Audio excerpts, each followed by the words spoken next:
Bismillahirrahmanirrahim. Assalamualaikum warahmatullahi wabarakatuh. Innal hamdalillah nahmaduhu wa nasta'inuhu wa nastaghfiruh wa na'udzu billahi min shururi anfusina wa min sayyiati a'malina. May yahdihillahu fala mudilla lahu wa may yudlil fala hadiyalah. أشهد أن لا إله إلا الله وحده لا شريك له وأشهد أن محمدا عبده ورسوله اللهم صل على صفيك ورسولك محمد وعلى آله وصحبه أجمعين يا أيها الذين آمنوا اتقوا الله حق تقاته ولا تموتن إلا وأنتم مسلمون.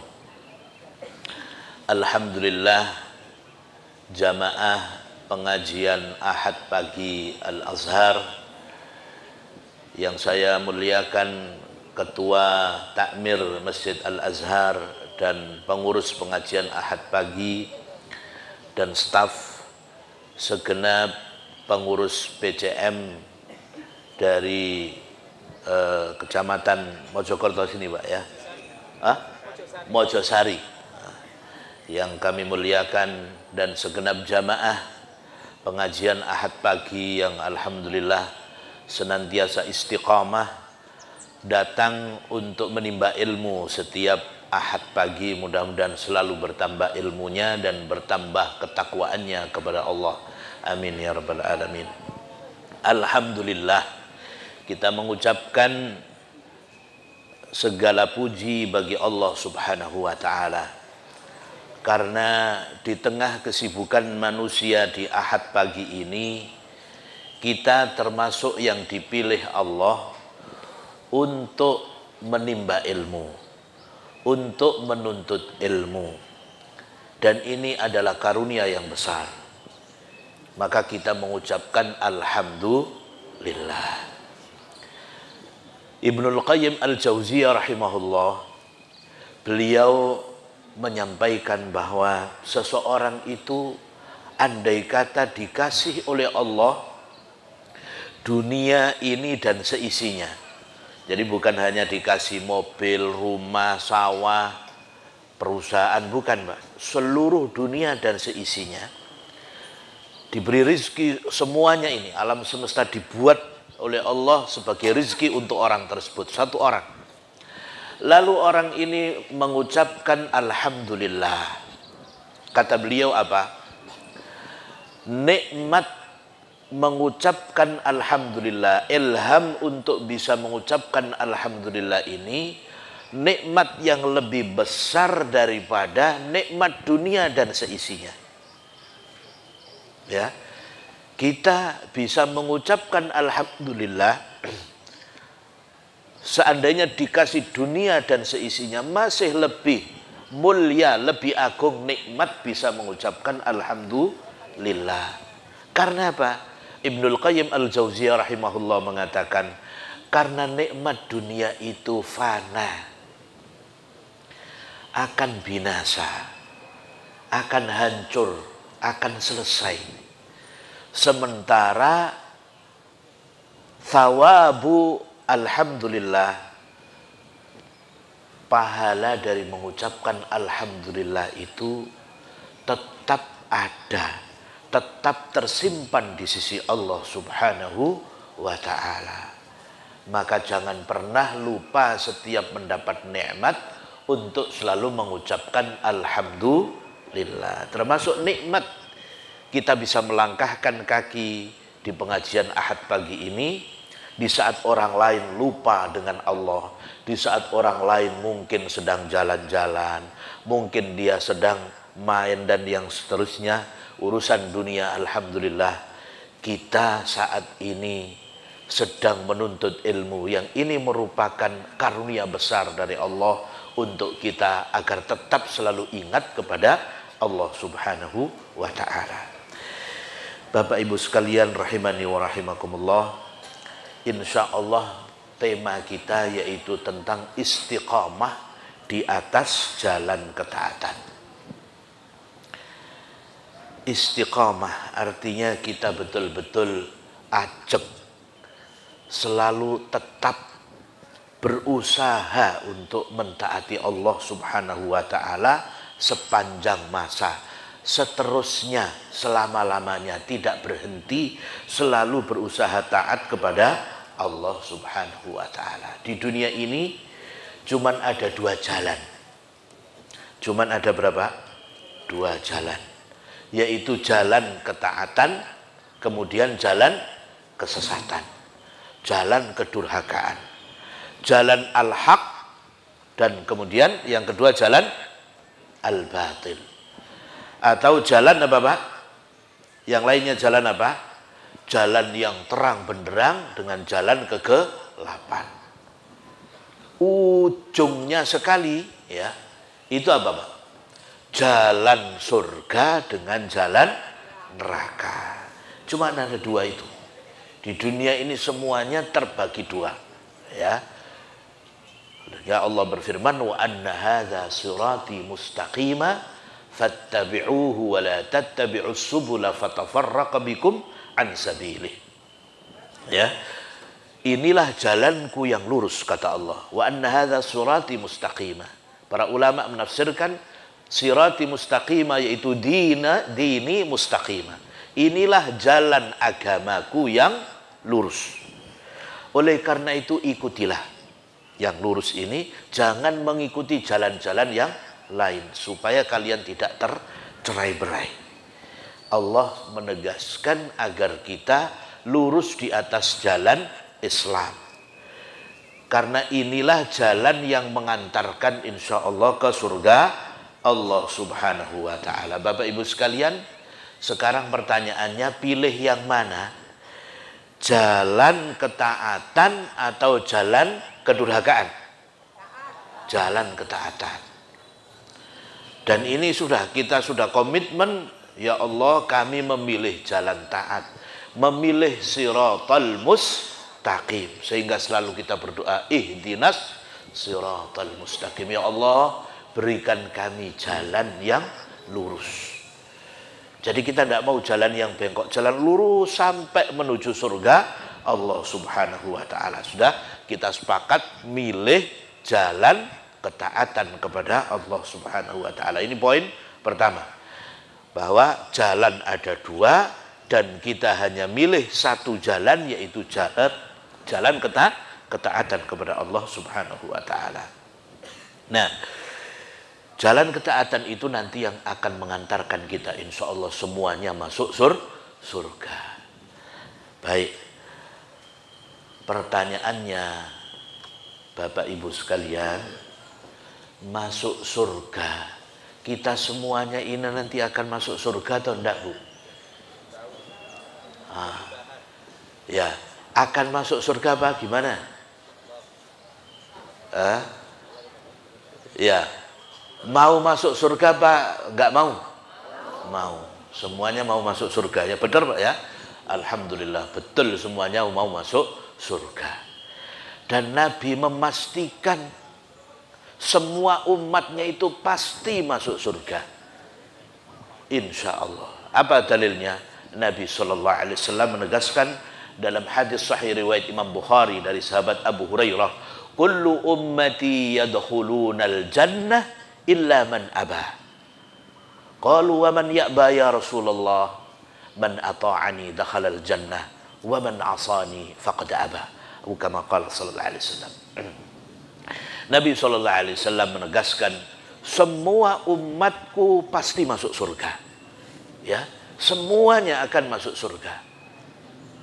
Kecuali yang tidak mau. Nah, kecuali yang tidak mau. Ada enggak Pak yang enggak mau masuk surga?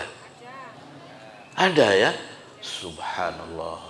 Maka para sahabat juga bingung. Masa ada sih orang enggak mau masuk surga? Maka bertanya mereka kepada Nabi, wa man ya'ba ya Rasulullah? Siapa yang enggak mau masuk surga itu? Kok aneh banget ya?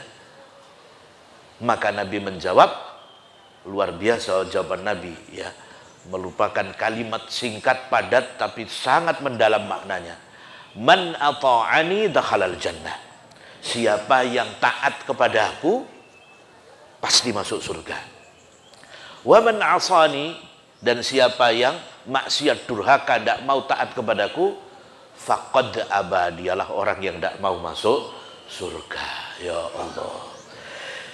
Jadi dengan begitu masuk surga itu mudah atau sulit? Gimana? Gampang atau sulit masuk surga? Hah? Gampang. Ya nanti kita buktikan ya, apakah masuk surga itu gampang atau sulit. Nanti pakai dalil soalnya ya. Ya. Jadi Bapak Ibu sekalian, orang yang masuk surga itu kata Nabi adalah yang taat kepada beliau, yaitu orang yang taat menjalankan perintah Allah, menjauhi larangannya. Perintah Allah seperti sholat, puasa, zakat, haji, dan berbagai kebaikan lainnya. Ini perintah Allah dan Rasulnya. Serta menjauhi apapun keburukan yang memang itu dilarang. Berzina, mencuri, menggunjing orang dan seterusnya. Perbuatan buruk semuanya ditinggalkan karena mentaati Rasulullah SAW. Orang yang seperti ini adalah orang calon penghuni surga. Adapun yang sebaliknya, yang durhaka, sholat tidak mau, ya, puasa juga tidak gelem, haji padahal duitnya banyak tidak mau berangkat haji. Ada Pak ya yang duitnya banyak tidak berangkat haji? Ada. Zakat tidak mau padahal sudah wajib mengeluarkan zakat. Terus selalu maksiat kepada Allah, durhaka kepada Allah dan Rasulnya dengan berbagai kemungkaran, kemaksiatan. Orang seperti ini, kata Nabi tadi, berarti memang tidak mau masuk surga. Dan itu salah siapa? Salah dia sendiri.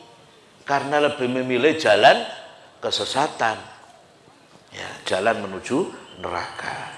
Nah, mari kita sekarang buktikan, apakah masuk surga itu gampang atau sulit? Ya, tadi ada yang menjawab gampang, ada yang jawab sulit enggak, Pak? Ada ya? Ya, ayo kita buktikan dulu ya. Nabi Shallallahu Alaihi Wasallam di dalam hadis yang riwayat Imam Muslim menegaskan, huffatil jannatu bil makarih wa huffatin naru bis syahawat. Kata Nabi Shallallahu Alaihi Wasallam, surga itu dikelilingi dengan hal-hal atau perkara-perkara yang dibenci oleh keinginan dan hawa nafsu kita. Dan neraka itu dikelilingi oleh hal-hal yang disukai oleh nafsu kita. Ya. Artinya apa? Jadi seseorang itu kalau ingin untuk masuk surga, memang dia harus melewati perkara-perkara yang berat menurut hawa nafsu dan keinginannya. Sebab di sana ada perintah dan larangan. Ya, ada perintah, ada larangan. Nah, perintah dan larangan agama itu kira-kira berat atau ringan? Menurut hawa nafsu kita? Berat. Ya. Menurut hawa nafsu, karena hawa nafsu itu maunya kan enak, ya, maunya santai. Ya. Ini hawa nafsu. Oke. Nah, kemudian neraka itu huffatin naru bisyahawat. Neraka itu selalu dikelilingi dengan hal-hal yang diingini oleh hawa nafsu, disukai oleh hawa nafsu. Ya. Karena memang hawa nafsu itu maunya bebas, merdeka, tidak ada larangan, tidak ada perintah. Pokoknya semua semau gue, semaunya keinginan hawa nafsu ini. Ya. Sehingga orang yang masuk neraka itu, calon penghuni neraka, dia ini selalu melanggar perintah, ya, selalu menjalankan atau melanggar yang dilarang dan tidak mau menjalankan yang diperintahkan. Ya, dilarang untuk minum minuman keras, dia malah minum. Disuruh sholat dia tidak mau sholat. Pokoknya tidak mau ada perintah, tidak mau ada larangan. Maunya bebas sebebas-bebasnya. Ada yang kayak gitu Pak manusianya? Banyak. Ya Allah. Ini berarti masuk kategori yang disampaikan Nabi tadi. Orang yang tidak mau masuk surga. Karena tidak mau menuruti perintah Allah dan Rasulnya. Ya. Jadi mari kita lebih aplikatif ya.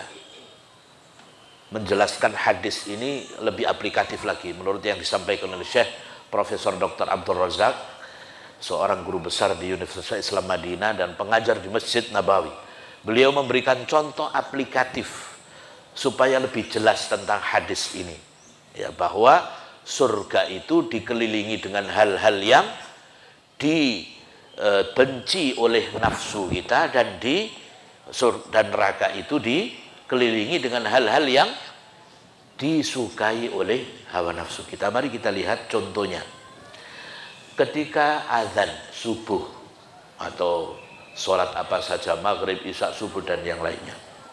Hayya 'alas shalah, hayya 'alal falah. Jadi sudah dipanggil oleh muadzin. Dan muadzin ini adalah panggilan yang merupakan panggilan dari Allah Subhanahu wa ta'ala. Dia diperintah oleh Allah untuk memanggil kaum muslimin untuk salat. Ya. Ketika mendengar hayya 'alas shalah, hayya 'alal falah. Pada saat azan dikumandangkan begitu, lalu kita malas ke masjid. Menunda untuk salat. Kalau bapak-bapak berangkat ke masjid, kalau ibu-ibu berhenti dari pekerjaan rumah. Tidak boleh ngomong tanggung.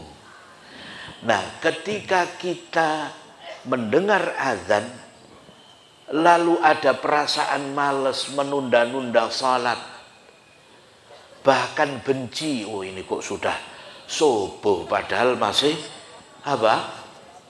Masih enak tidur. Ya gimana ini, sehingga semakin merapatkan selimutnya ya. Nah kalau seperti itu ingatlah bahwa surga itu dikelilingi dengan hal-hal yang dibenci oleh nafsu kita ya Pak ya.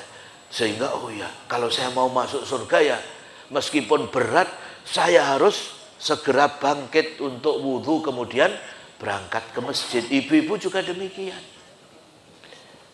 Faham Bu ya, ini contohnya. Contoh yang lain. Ibu-ibu ini ya disuruh untuk pakai jilbab yang mungkin belum jilbaban. Wah jilbaban itu gerah, nggak enak, nggak kelihatan cantiknya dan seterusnya. Maka dia harus ingat bahwa untuk masuk surga itu memang berat, harus betul-betul melawan ketidaksukaan kita dalam menjalankan perintah Allah.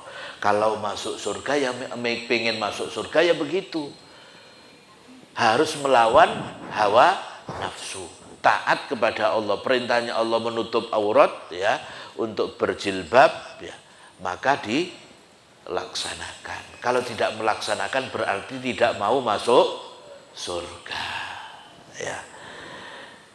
Contoh yang lain, sebentar lagi Ramadan, berapa bulan lagi Bapak Ibu sekalian? Sekitar 3 bulan lagi. Ada yang bilang, waduh sebentar lagi, lapar nggak boleh makan siang-siang ya. Ya Allah, padahal ini perintah Allah. Nggak suka kalau datang Ramadan, padahal Ramadan bulan penuh berkah. Ada nggak yang nggak suka kalau Ramadan datang? Ada, karena nanti lapar siang-siang, nggak boleh minum, nggak boleh makan. Kalau ada perasaan seperti itu, ingat bahwa kita ini kalau pengen masuk surga harus bisa menahan nafsu kita. Memang kalau nafsu Ya kalau maunya dia seluruhnya dituruti, keinginannya semuanya, tidak boleh ada yang menolak, tidak boleh ada yang menghalangi. Ini nafsu. Itu yang menjerumuskan kepada neraka. Tapi kalau orang itu mau surga, ya sudah, ini perintah Allah, saya harus siap puasa, saya harus senang datangnya bulan Ramadan. Jadi ingat selalu hadis ini. Kalau kita malas untuk berbuat kebaikan. Sampai di sini paham Bapak Ibu ya? Jadi luar biasa, sesuatu yang akan mengingatkan kita kepada surga terus, manakala kita malas melakukan kebaikan, malas sholat, malas tahajud, malas sholat duha, malas sholat sunnah, yang lainnya. Ingat ya, memang harusnya itu kita menahan hawa nafsu untuk masuk surga. Ya. Sebaliknya, huffatin naru bisyahawat, neraka dikelilingi dengan hal-hal yang disukai oleh hawa nafsu. Ya. Kalau sedang asik ngerumpi, asik menggunjing orang lain, maka ingat bahwa neraka itu dikelilingi dengan hawa nafsu yang selalu dituruti. Menggunjing boleh apa tidak? Tidak boleh. Maka begitu ingat itu langsung kita berhenti, karena ingat ini adalah jalan menuju neraka. Ya. Ada konser musik dangdutan, ya, yang biasanya campur baur laki-laki, penuh maksiat, ya, sudah berangkat, ya, bahkan beli tiketnya mahal. Lalu ingat, ya Allah, iya ya, ini kan termasuk mengikuti hawa nafsu, nanti penuh dengan dosa kemaksiatan di tempat konser musik itu. Ya, akhirnya kalau ingat ini, sudah, meskipun sudah beli tiket, lebih baik balik daripada nonton nanti dosa. Khawatir di tengah melakukan dosa, nyawa kita dicabut oleh malaikat. Ada enggak Bapak Ibu yang sedang nonton konser musik atau bahkan pemain musiknya, saat dia main lalu mati di tengah-tengah acara? Ada? Ya Allah, naudzubillah. Sedang bermaksiat lalu kemudian dicabut nyawanya oleh Allah. Nah, makanya kita berusaha untuk menahan diri, karena nafsu ini selalu mengantarkan kepada neraka. Naudzubillah. Innan nafsa la ammaratum bisu. Sesungguhnya nafsu manusia itu la ammarah, betul-betul suka memerintahkan kepada keburukan. Maka jangan dituruti. Ya, jadi dari sini kira-kira masuk surga itu sulit apa mudah? Sulit apa mudah? Ternyata sulit. Wah, harus betul-betul menahan diri, ya Allah, ini luar biasa. Berbagai macam halangan, rintangan, godaan. Ya. Karena memang Nabi SAW menegaskan, man khafa adlaja, wa man adlaja balaghal manzila. Ala inna sil'atallahi ghaliyah. Ala inna sil'atallahi al-jannah. Atau kama qala sallallahu alaihi wasallam. Barang siapa yang takut di dalam perjalanan malam hari, maka hendaknya segera masuk. Ya, masuk maksudnya masuk ke dalam rumahnya. Dan siapa yang bersegera untuk perjalanan malam harinya itu, maka dia akan segera masuk ke rumahnya. Ya, orang yang takut di dalam, khususnya ini adalah pada zaman Nabi dulu, ya, yang memang sangat menyeramkan kalau sudah malam hari, lampu-lampu dan segala macamnya, tidak ada padang pasir, ya. Maka kalau sudah menjelang malam, perjalanan harus segera cepat dan kemudian supaya bisa segera sampai ke rumah. Lalu Nabi menegaskan, ala inna sil'atallahi ghaliyah. Ketahuilah bahwa komoditas atau barang dagangan Allah itu mahal. Dan ketahuilah bahwa barang dagangan atau komoditas Allah itu adalah surga. Jadi surga itu mahal. Sesuatu yang mahal tentu tidak bisa dibeli dengan hargamu murah. Maka Allah berfirman, am hasibtum an tadkhulul jannata walamma ya'lamillahu alladhina jahadu minkum wa ya'lamas sabirin. Ya, apakah kalian itu menyangka akan begitu mudah masuk surga? Padahal Allah belum mengetahui siapa di antara kalian yang bersungguh-sungguh mentaati Allah dan Rasulnya, dan siapa di antara kalian yang betul-betul sabar. Jadi memang untuk masuk surga perlu pengorbanan dengan jiwa raga kita.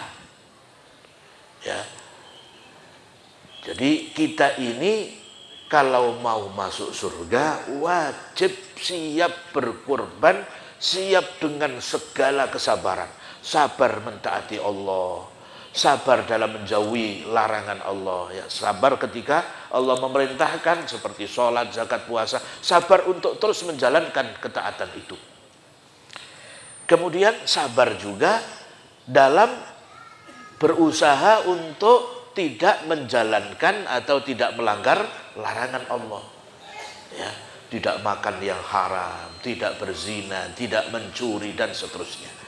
Ini kita harus sabar, dan juga sabar atas takdir yang tidak kita sukai. Mungkin ada musibah, ada kehilangan, kecelakaan dan sebagainya. Bersabar semuanya karena untuk ridha Allah, mencari ridha Allah subhanahu wa ta'ala. Maka jamaah sekalian rahimani wa rahimakumullah, kita harus lurus, ya, harus istiqamah di atas jalan ketaatan ini. Memang ini berat. Bayangkan di belakang kita godaannya luar biasa, ya.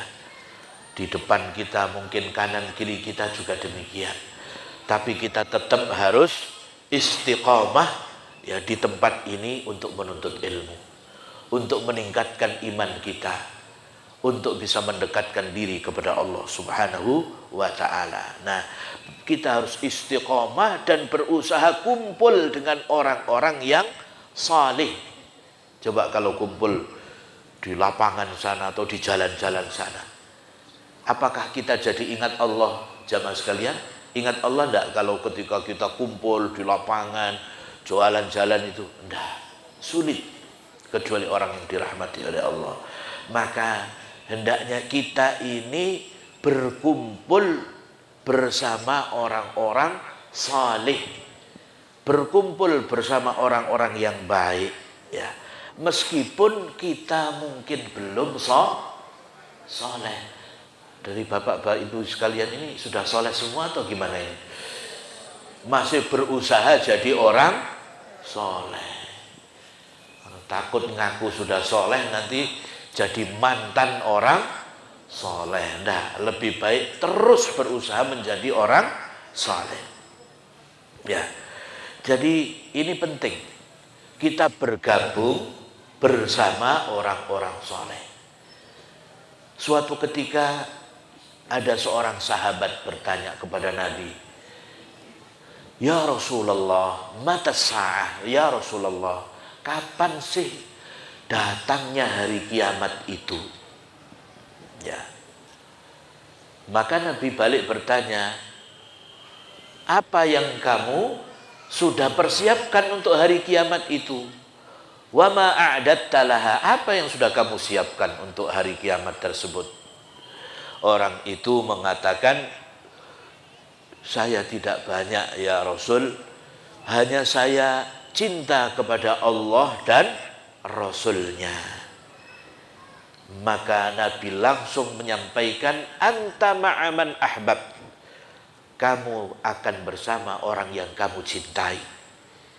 Kita kumpul bersama-sama orang saleh, mencintai orang saleh. Mudah-mudahan kita dikumpulkan di surga bersama orang-orang saleh itu. Amin ya rabbal alamin. Ya. Nah, mendengar hadis ini sahabat Anas radhiyallahu an, beliau mengatakan, ya Allah, hadis ini luar biasa. Luar biasa. Ini adalah kabar gembira bagi kita kaum muslimin. Ini sahabat Anas radhiyallahu an. Nah, kemudian beliau mengatakan, saya mencintai Allah dan Rasulnya. Saya mencintai Rasulullah sallallahu alaihi wasallam. Saya mencintai Abu Bakar radhiyallahu an. Saya mencintai Umar radhiyallahu an. Saya berharap kepada Allah, mudah-mudahan meskipun saya belum punya amal seperti yang mereka lakukan, tetapi Allah mengumpulkan saya bersama mereka karena saya mencintai mereka. Allah mudah-mudahan mengumpulkan saya di surga bersama mereka. Nah, ini kabar gembira untuk kita seluruhnya. Carilah kelompok, carilah golongan orang-orang yang saleh, orang yang senang berbuat kebaikan, orang yang senang menuntut ilmu. Karena dengan begitu kita masuk di dalam Hizbullah. Karena ada dua partai, ada dua golongan, Hizbullah dengan apa, Pak? Hizbu Asyaitan. Hizbullah artinya kelompok golongannya Allah yang akan ditolong oleh Allah, yaitu orang-orang saleh, para nabi, as-siddiqin, syuhada, dan orang-orang saleh. Dan yang kedua adalah Hizbus Syaitan, kelompoknya setan, golongannya setan. Orang yang suka maksiat, orang yang tidak salat, orang yang suka berbuat zalim, naudzubillah. Ini calon penghuni neraka, yang Hizbullah calon penghuni surga. Maka selalulah kita berada bersama Hizbullah, orang-orang yang saleh ini. Ya. Selanjutnya, jangan sampai kita ini mendurhakai Allah Subhanahu wa taala dengan mengikuti hawa nafsu kita. Ya. Dengan sengaja memilih durhaka kepada Allah dan Rasulnya. Jangan. Ini berbahaya. Kadang-kadang memang kita tergelincir ya Pak ya. Mungkin melakukan dosa ini, dosa itu. Segera bertaubat, segera istighfar. Jangan asik ketika melakukan dosa. Apalagi kalau sudah mengatakan sudah kadung Ustaz ya. Kepalang basah. Saya ini sudah kotor, malu untuk menghadap Allah, malu untuk tobat. Ada tidak yang kayak gitu Pak? Na'udzubillah, salah. Selama kita hidup, itu punya kesempatan bersih sebersih-bersihnya, meskipun dosa kita itu sepenuh langit dan bumi. Selama masih kita ini hidup, pintu tobat masih terbuka. Tidak ada istilah kadung, tidak ada istilah kepalang basah. Saya sudah kotor Ustaz, sudah semua maksiat sudah saya lakukan. Tidak ada masalah selama kamu masih hidup, ya. Maka ini adalah kesempatan untuk bertaubat kepada Allah. Mana dalilnya? Qul ya ibadiyalladzina asrafu ala anfusihim la taqnatu min rahmatillah, la taqnatu min rahmatillah, innallaha yaghfirudz dzunuba jami'a. Jadi Allah memanggil kepada hamba-hambanya yang dosanya sudah melampaui batas, sudah asrafu ala anfusihim, yang betul-betul sudah tidak karu-karuan, kotor sudah, semua dosa yang ada sudah dia pernah kerjakan. La taqnatu min rahmatillah, jangan kamu putus asa dari rahmat Allah. Rahmat Allah itu luas, jangan putus asa. Innallaha yaghfirudz dzunuba jami'a, karena sesungguhnya Allah itu mengampuni semua dosa-dosa. Ya Allah, kita dipanggil oleh Allah, kembali. Allah itu lebih penyayang dari semua makhluk yang paling penyayang. Arhamur Rahimin. Allah itu begitu sayang kepada kita hambanya, betapapun dosa kita tidak karu-karuan. Selalu dipanggil kembali. untuk menjadi orang yang baik, untuk menjadi orang saleh, supaya kalian selamat di dunia sampai di akhirat. Selalu tiap malam Allah, bahkan tiap saat, silakan berdoa sehingga Allah akan mengabulkan. Minta ampun, Allah akan mengampuni. Maka tidak boleh ada yang berputus asa, karena Allah justru memanggil untuk semuanya. Selama masih hidup ada kesempatan menjadi orang yang baik. Bahkan orang yang tobat, ada yang belum sempat melakukan kebaikan. Seperti ceritanya orang yang membunuh siapa? Berapa orang? 100 orang. Ya, singkat cerita sudah bunuh 100 orang. Lalu setelah itu dia dikasih tahu, kalau kamu mau jadi orang baik, kamu berangkat ke desa Fulan. Di sana itu tempatnya orang-orang baik. Kamu pergi ke sana. Jangan di tempat kamu ini. Tempatnya Bromo Corah. Tempatnya orang-orang jahat. Jangan di situ. Pergi hijrah ke desa lain.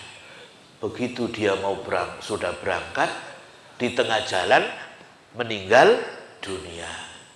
Malaikat kemudian turun. Singkat cerita diukur, ternyata lebih dekat ke tempat hijrahnya daripada tempatnya yang semula yang penuh dengan orang-orang jahat. Akhirnya dia dimasukkan ke dalam surga. Padahal sudah bunuh 100 orang. Lah kalau orang itu sudah berani membunuh 100 orang, Pak, kira-kira kemaksiatan apa yang tidak dia kerjakan? Ya semuanya pasti sudah dikerjakan. Di sini ada enggak yang pernah bunuh, Pak? Alhamdulillah tidak ada ya. Janganlah, nggak boleh ya. Itu dosa besar. Nah orang yang kayak gitu loh diampuni dan dimasukkan surga oleh Allah Subhanahu wa taala. Allahu arhamur rahimin. Ya. Makanya kita selalu di dalam sholat kita, alhamdulillahirabbil alamin, ar-rahmanir rahim, maliki yaumiddin, ar-rahmanir rahim. Allah itu yang maha pengasih, yang maha penyayang. Ya. Inilah Allah Subhanahu wa taala, Rabb kita yang selalu menyayangi kita. Jangan pernah kita berputus asa dari rahmat Allah Subhanahu wa taala. Tetapi jamaah sekalian rahimani wa rahimakumullah, ada orang-orang yang sudah diseru oleh Allah dengan seperti itu, seruan kasih sayang dari Allah, tetapi mereka masih durhaka kepada Allah. Maka Allah berfirman, falamma zaghu azaghallahu qulubahum. Syekh As-Sa'di rahimahullah di dalam tafsirnya mengatakan, falamma zaghu, falamma insarafu 'anil haqqi biqasdihim. Ketika mereka betul-betul berpaling dari kebenaran karena kesengajaannya, azaghallahu qulubahum, maka Allah betul-betul menyesatkan orang ini karena pilihannya. Uqubatan, sebagai hukuman orang ini yang memang dengan sengaja memilih jalan kesesatan. Maka Allah menghukum orang ini sehingga disesatkan oleh Allah, dipalingkan dari kebenaran. Karena memang itu pilihan dia, maka Allah sesatkan. Na'udzubillah. Seperti siapa, Pak? Kira-kira seperti kelompok apa? Kelompok orang-orang liberal, kelompok orang-orang sekuler, ya, kelompok orang-orang pluralis, ya, yang mencampur adukkan semua agama, ya, orang sekuler yang memisahkan kehidupan dunia dari agama, orang-orang pluralis yaitu orang-orang liberalis, yaitu mereka yang ingin bebas sebebas-bebasnya, tidak ada aturan, tidak mau mengikuti perintah agama. Nah, mereka ini masuk di dalam golongan ini. Jamaah sekalian, saya punya kawan, saya tidak usah sebut namanya, kakak kelas saya di Libya, ya, yaitu cabang dari Universitas Imam Muhammad Ibnu Saud Riyadh. Orangnya pintar, soleh waktu itu. Tapi kemudian dia coba-coba loncat dari jalan ketaatan menuju jalan kesesatan. Dia belajar filsafat kepada orang non-muslim. Akhirnya apa yang terjadi? Betul-betul ketika dia memilih dari jalan kebenaran, jalan ketaatan, lalu memilih jalan kesesatan, dengan kesadarannya, padahal juga sudah diingatkan oleh kawan-kawan kita, akhirnya betul-betul tidak kembali. Dan sekarang menjadi tokoh jaringan Islam liberal di Indonesia. Ya. Na'udzubillah. Ya, pasti bapak-bapak tahu ya. Ini inisialnya U ya. Ya tahu pasti ya. Ah, ini kakak kelas saya dulu. Jadi tokoh jaringan Islam liberal yang aslinya adalah orang yang saleh, tawadhu, akhlaknya luar biasa. Tetapi begitu dia memilih jalan kesesatan, jalan liberal, na'udzubillah. Akhirnya Al-Quran dia koreksi, Al-Quran dia lakukan kritik tajam kepada ajaran-ajaran Islam, na'udzubillah. Ini dia memilih jalan kesesatan. Nah kalau sudah kayak gitu, na'udzubillah, ya mudah-mudahan Allah memberikan hidayah sebelum wafat. Ya. Orang itu kalau sudah memilih jalan kesesatan, dikhawatirkan hatinya ditutup oleh Allah. Seperti disebutkan, wa qalu qulubuna ghulf. Mereka berkata, ya Allah, hati kami tertutup. As-Suddi, Syekh As-Suddi di dalam tafsir menegaskan maksud daripada qulubuna ghulf ay 'alaiha ghita. Hatinya itu ada tutupnya. Atau di dalam bahasa Arab disebut seperti ka'sun mangkus. Ka'sun mangkusun atau seperti gelas yang terbalik. Gelas itu kalau terbalik, apa bisa diisi Bapak Ibu sekalian? Tidak bisa. Demikian juga hati yang ada tutupnya, apa bisa menerima hidayah? Bisa menerima nasihat? Tidak bisa. Karena ada tutupnya. Sesuatu yang ada tutupnya tidak bisa ditembus. Termasuk tidak bisa menerima nasihat. Ada tidak orang yang tidak mau menerima nasihat Bapak Ibu sekalian? Ada? Ada. Nah, itu khawatir dia termasuk orang yang hatinya tertutup. Alihi ghita. Hatinya ada tutupnya. Atau hatinya terbalik. Na'udzubillah. Nah, yang lebih parah lagi, ini yang lebih parah. Yang lebih parah lagi yaitu ketika Allah sudah menganggap hamba itu rusak. Ya, ada orang-orang tertentu yang Allah sudah anggap ini hamba ini sudah rusak betul udah. Dan diharapkan lagi kebaikannya. Nah, kalau sudah kayak gini berat. Seperti yang terjadi pada orang-orang munafik. Ini pernah ada kisahnya. Ya, pada waktu Nabi SAW ya menyiapkan untuk berperang, ya, lalu orang-orang munafik diantaranya adalah Abdullah bin Ubay bin Salul minta izin kepada Nabi SAW untuk tidak ikut berperang dengan alasan macam-macam. Maka Allah menegaskan walakin karihallahum bi'athahum fathabbatahum wa qila qa'udu ma'al qa'idin. Ya. Jadi Allah Subhanahu wa taala menegaskan tetapi Allah membenci kalau mereka berangkat berperang. Bayangkan ada orang yang Allah tidak suka kalau dia ikut berperang, ikut berjihad. Karena apa? Karena Allah Maha tahu. Orang ini kalau ikut jihad malah jadi troublemaker, bisa menjadi sebab persoalan. Ya. Karena jahatnya, karena buruknya hati yang ada di dalam dirinya. Orang-orang munafik.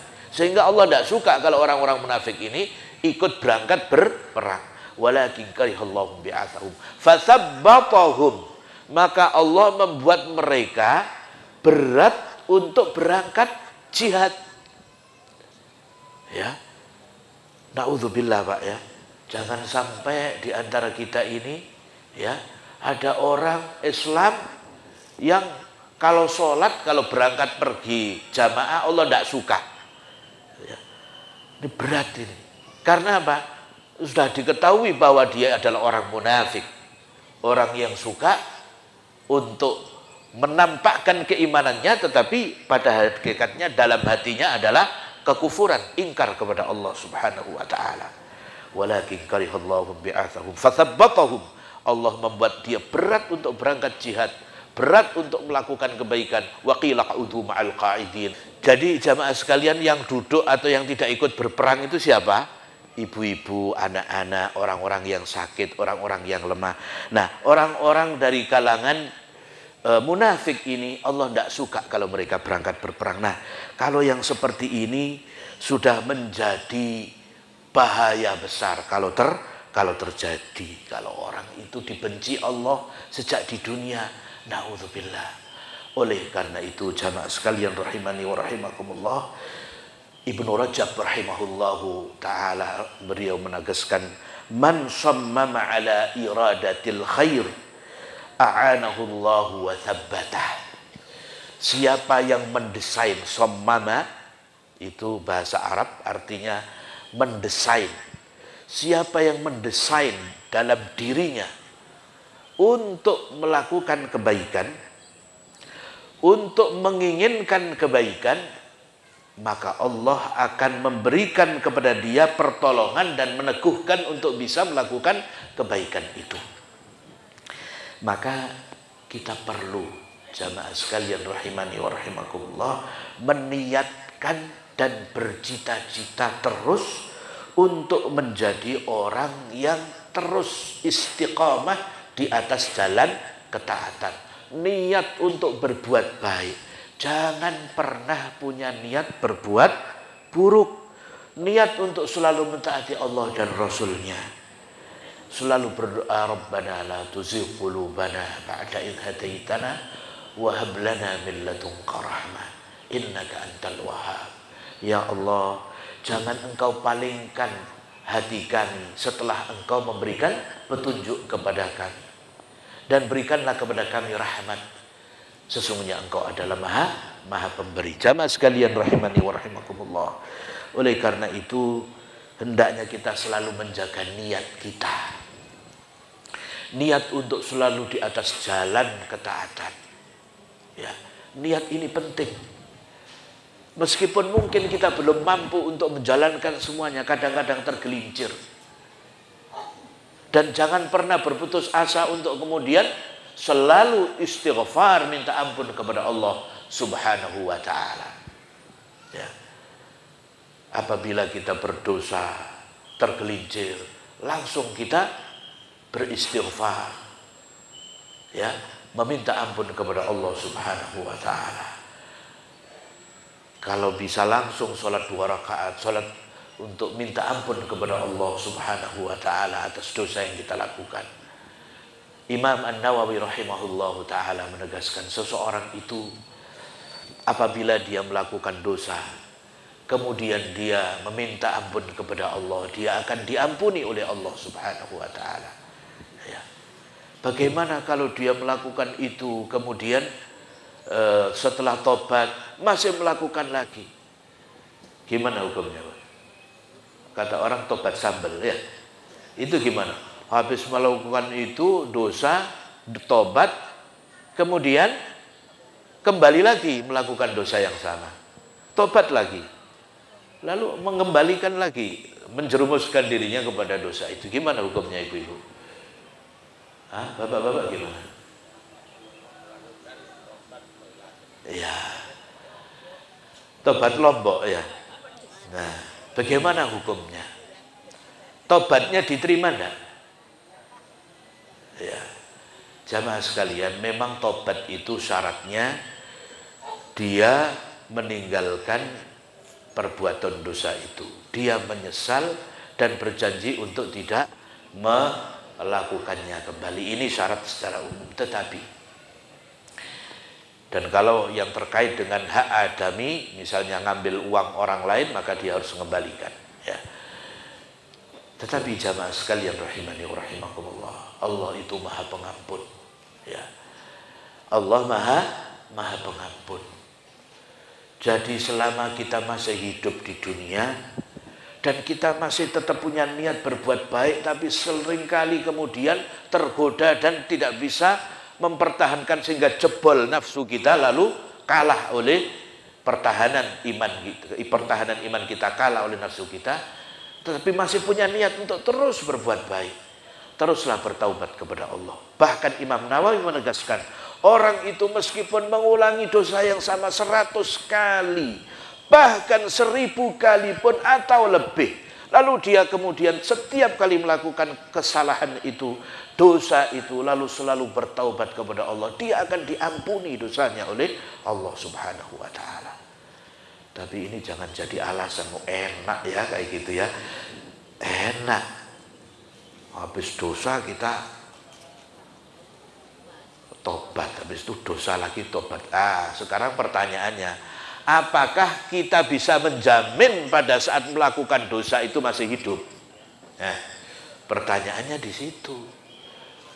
Sehingga Syekh Mukhtar Asy-Shinqiti beliau menegaskan, orang yang masih mencampur adukkan antara ketaatannya kepada Allah, ya, dengan kemaksiatan, harus takut kepada Allah. Takut kepada Allah, kenapa? Meskipun dia kalau bertaubat juga akan diterima oleh Allah SWT.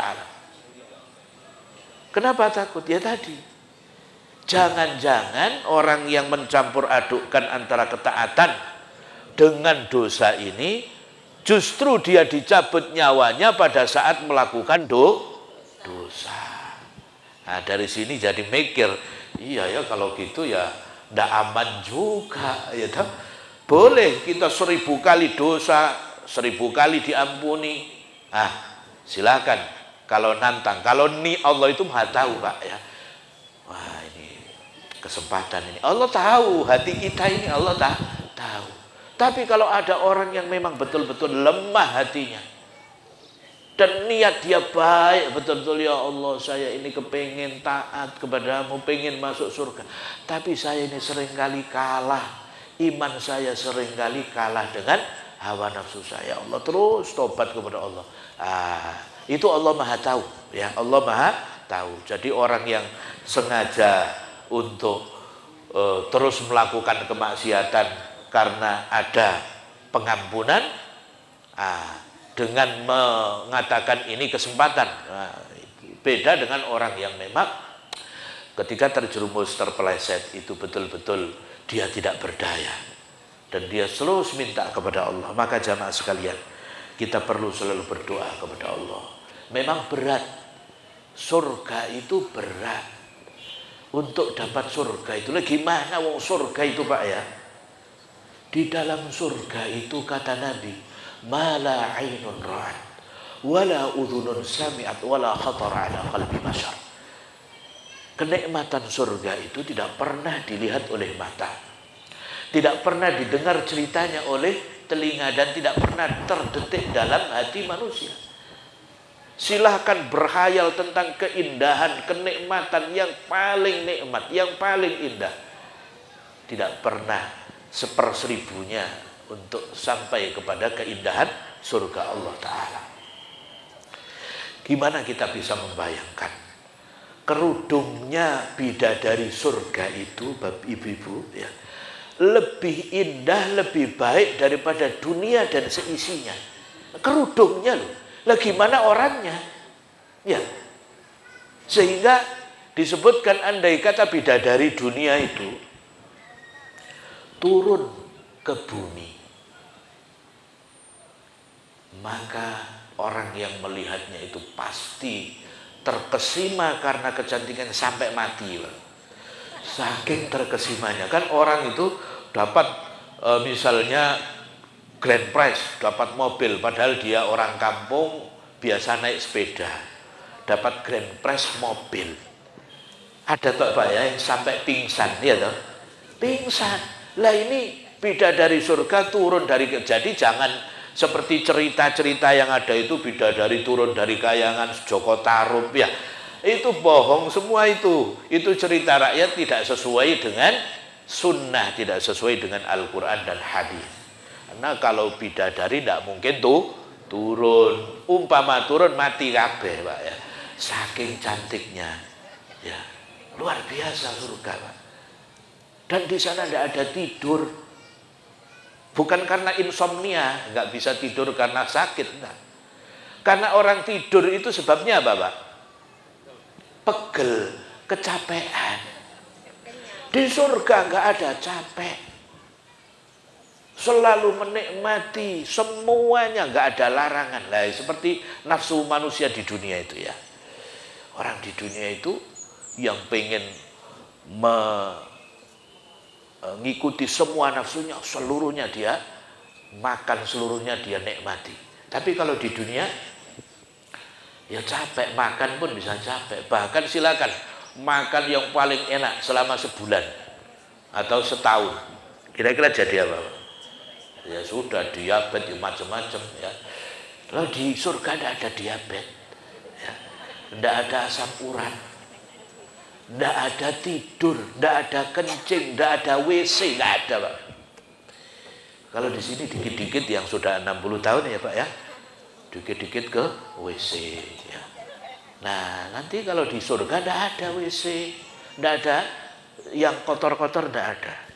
Semua itu keluar lewat keringat dan sangat wangi. Kesibukan manusia di surga adalah apa? Bersenang-senang. Itu kesibukan. Mohon maaf bahkan disebut fi syughulin fakihun. Para ahli tafsir menegaskan mereka itu sibuk memecah keperawanan. Bapak-bapak senang ini ya. Di surga sibuk memecah keperawanan, sesibuk-sibuknya yaitu kesibukannya. Diberi kekuatan 100 pria perkasa di dunia. Oh luar biasa Pak ya. Dan tidak ada capeknya. Ibu-ibu juga sama. Kita semua nanti kalau di surga, mudah-mudahan langsung masuk surga, jangan mampir neraka. Na'udzubillah kalau mampir neraka. Nanti yang semua orang Islam pasti masuk surga, cuman waktunya. Ya. Nah nanti penduduk surga Bapak Ibu sekalian, itu ada yang diberi julukan Jahannamiyun. Ya, Jahannamiyun yaitu mantan penduduk Jahannam. Na'udzubillah, jangan sampai kita ini jadi orang penduduk surga, teman-temannya yang di surga tahu, oh ente Jahannamiyun ya. Ah gitu nanti. Na'udzubillah ya, mudah-mudahan langsung masuk surga, langsung menikmati dan selama-lamanya. Ya Allah. Maka memang surga itu mahal. Oleh karena itu kita harus taat kepada Allah. Sabar. Berapa sih lamanya kita bersabar? Insya Allah kalau kita jujur, sabar, mentaati perintah Allah, ini juga nanti akan sudah merasakan kenikmatan surga sebelum masuk surga sesungguhnya. Ini penutup. Tolong dicatat baik-baik. Gimana caranya kita tahu kita ini calon penghuni surga? Tahu enggak? Tahu enggak? Gimana ciri tandanya orang calon penghuni surga? Ibnu Taimiyah rahimahullah menegaskan bahwa di dunia ini sudah ada surga. Barang siapa yang tidak masuk surga dunia, dia tidak akan bisa masuk surga akhirat. Jadi di dunia ini sudah ada surga.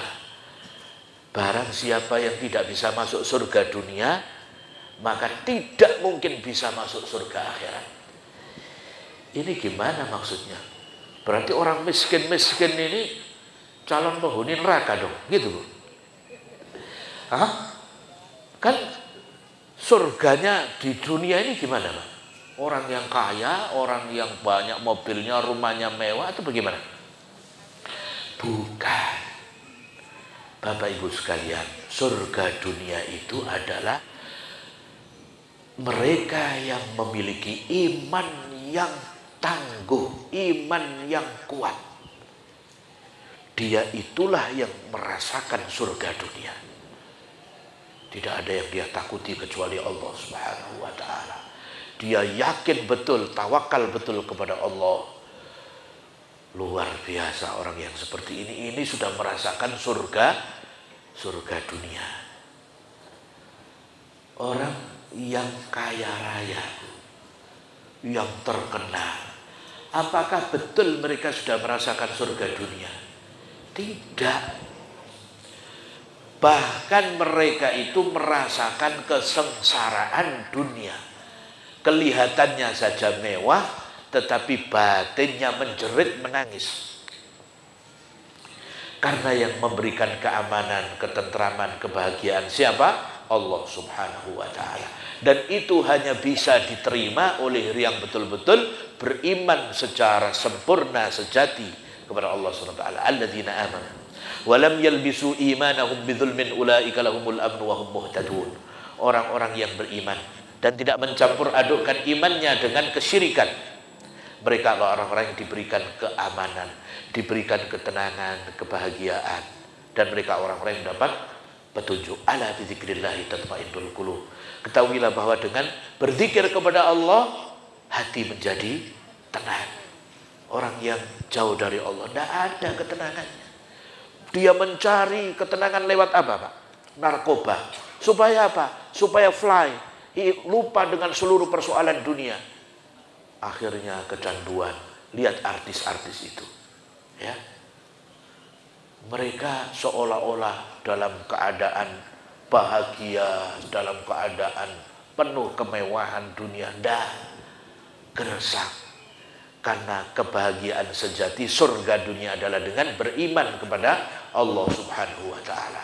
Sehingga para salihin, orang-orang saleh, Pak, mengatakan, andai kata raja-raja itu, andai kata para pangeran itu tahu bagaimana kenikmatan, kebahagiaan, ketenangan hati kami karena iman ini, niscaya mereka akan membelah dada kami dan mengambil hati-hati kami.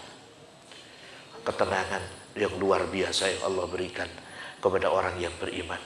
Suatu ketika ada suami yang jahat, Bu. Mudah-mudahan ibu-ibu suaminya baik-baik ya. Amin ya. Ada suami yang jahat. Dia mengatakan, awas, saya akan membuat kamu menderita. Suaminya ini ngomong begitu kepada istrinya sendiri. Ini kan jahat banget, Bu. Tapi karena istrinya orang yang salihah, dia mengatakan, Mas, silahkan melakukan apa saja kepada saya, tetapi tidak akan Mas bisa mencabut kebahagiaan dari dalam hati saya, ketenangan dalam hati saya. Karena yang membuat hati saya tenang, bahagia, saya tidak akan pernah bisa sengsara. Meskipun kamu sakiti, kamu bikin saya menderita, tidak bisa. Saya akan tetap tenang, karena yang membuat ketenangan jiwa saya adalah iman saya yang ada di dalam dada. Maka jamaah sekalian, itu ukurannya. Kalau pengen tahu kita ini calon penghuni surga, kita harus lihat hidup kita tenang enggak? Selalu tenang karena Allah, bukan karena punya duit loh, Pak ya.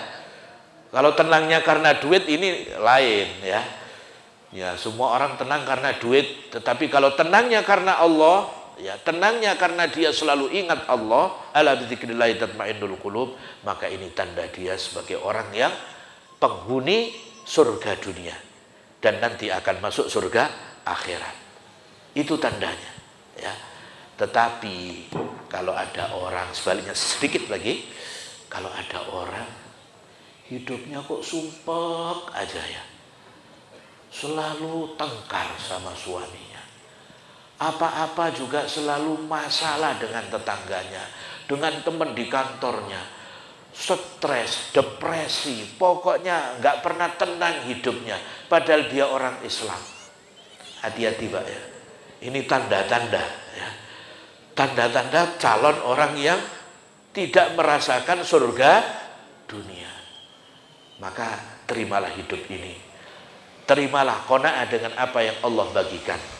Lakukan apa saja yang Allah perintahkan, jauhi yang Allah larang. Insya Allah di situ kita akan merasakan surga dunia, meskipun duitnya tidak banyak, akan berkah dan akan diberikan oleh Allah solusi setiap kali ada masalah. Wa may yattaqillaha yaj'al lahu makhraja wa yarzuqhu min haitsu la yahtasib. Barang siapa yang bertakwa kepada Allah, maka Allah akan berikan solusi setiap masalah yang dia hadapi dan akan diberi rezeki dari arah yang tidak disangka-sangka. Jamaah sekalian, mudah-mudahan Allah Subhanahu wa taala menjadikan kita semuanya termasuk orang-orang penghuni surga di dunia, dan sampai nanti kita dikumpulkan di surga Allah Subhanahu wa taala di akhirat. Amin ya rabbal alamin.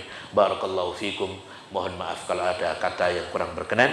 Jazakumullah khairan ala husnil istima'. Assalamualaikum warahmatullahi wabarakatuh.